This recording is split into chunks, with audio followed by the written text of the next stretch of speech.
కాలంలో పెద్దగా చెప్పుకోదగ్గ చిత్రాలేవీ విడుదల కాలేదు.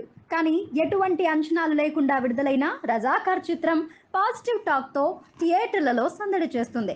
అంతలా ఈ చిత్రం ఆకట్టుకోవడానికి కారణం నిజాం కాలంలో తెలంగాణ ప్రజలు పడిన బాధలు, వేదనలు కళ్లకు కట్టినట్టు చూపించడమే. దీంతో ఈ మూవీ ప్రొడ్యూసర్గా వ్యవహరించిన బీజేపీ నేత గూడూరు సత్యనారాయణ రెడ్డికి బెదిరింపు కాల్స్ రావడం మొదలయ్యాయి.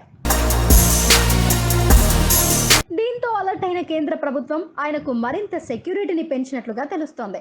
అంతలా ఈ చిత్రం ప్రజల్లోకి వెళ్లి సంచలనం సృష్టిస్తూ గూడూరు సత్యనారాయణ రెడ్డికి బెదిరింపు కాల్స్ రావడం మొదలయ్యాయి. దీంతో అలర్ట్ అయిన కేంద్ర ప్రభుత్వం ఆయనకు మరింత సెక్యూరిటీని పెంచినట్లుగా తెలుస్తోంది. అంతలా ఈ చిత్రం ప్రజల్లోకి వెళ్లి సంచలనం సృష్టిస్తూ గూడూరు సత్యనారాయణ రెడ్డికి బెదిరింపు కాల్స్ రావడం మొదలయ్యాయి. దీంతో అలర్ట్ అయిన కేంద్ర ప్రభుత్వం ఆయనకు మరింత సెక్యూరిటీని పెంచినట్లుగా తెలుస్తోంది. అంతలా ఈ చిత్రం ప్రజల్లోకి వెళ్లి సంచలనం సృష్టిస్తుంది.